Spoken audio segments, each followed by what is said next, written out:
Black Lives Matter protests in Maggie Valley sparked clashes between opposing groups earlier this month. Now, as News 13's Rex Hodge reports, town leaders are putting new rules in place to govern protests.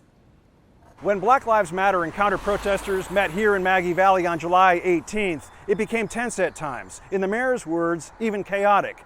The ordinance just passed by the board is designed to keep the peace for the next protest on Saturday. Safety for our residents, for our commercial side, for visitors, and for people picketing under the First Amendment rights. Mayor Mike Eveland presided over a specially called meeting specifically to consider a picketing ordinance.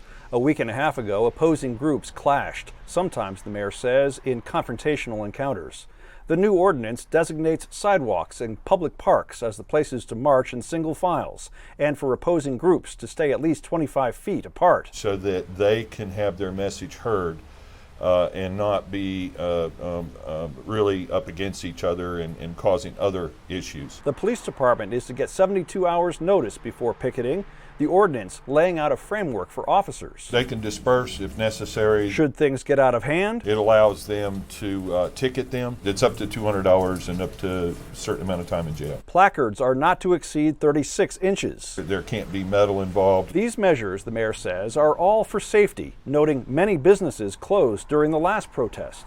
Dave Angel runs Elevated Mountain Distilling. I think our town leadership is doing a great job of seeking counsel to make sure that they keep peace in the valley. Angel says the ordinance will govern this protest and others in the future. The mayor says it balances free speech and protection of the town, its citizens, visitors, and businesses. Anybody that's picketing in Maggie Valley right now is going to impact us at a time when we've already been through 4 months of COVID. Another aspect of the ordinance calls for not impeding the flow of traffic along Soco Road. Reporting from Maggie Valley, Rex Hodge, News 13. Protesters in downtown Asheville have marched onto Tunnel Road off I-240, forcing police to shut down part of Tunnel Road. The demonstration started earlier this evening as Asheville City Council members discussed the city's budget and funding for police.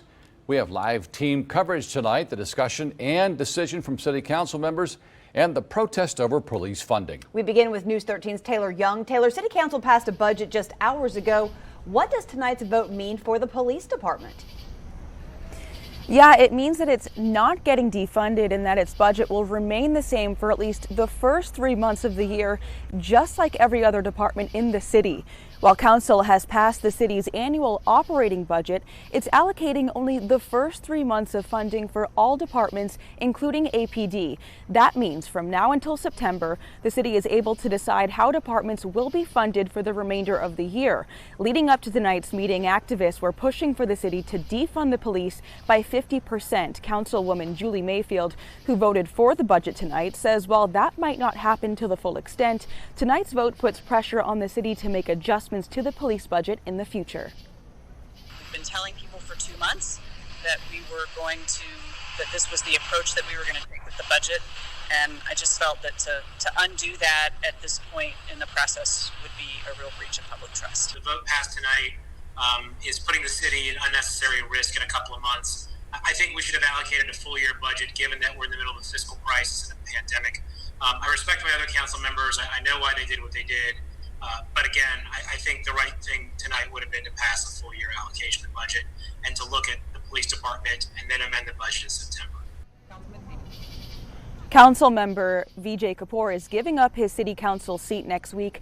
That means there will be an even amount of city council members if he's not replaced. He's concerned there could be a 3-3 tie vote on the budget in September, which could cause a government shutdown. Julie Mayfield, however, says she is confident that won't happen, and in September, council will once again vote on the budget for the rest of the year. Council members are expecting proposals on how to use some police funding for other areas in the city like public education and health.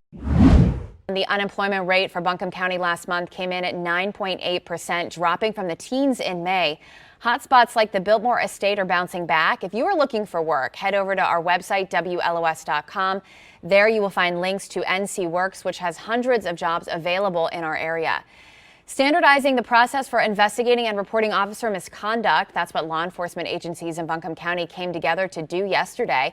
District Attorney Todd Williams made this announcement during a news conference.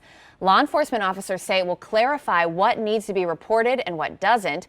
Williams says he has had this in the works since he took office in 2015. Now here's Ryan with your Skywatch forecast.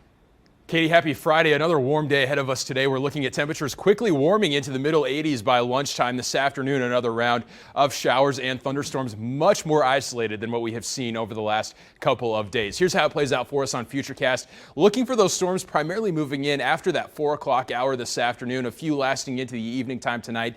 Not a washout for us, but still something to watch out for your Friday afternoon. Highs today make it into the upper 80s to near 90 degrees. It is staying warm and muggy though, and that is going to send those heat index values into the middle 90s potentially for the mountains. Triple digits for the upstate. Here's your forecast for the next 7 days. The weekend is staying warm, highs in the upper 80s both days. Chances of showers and thunderstorms sticking with us through the weekend and also through next week as well.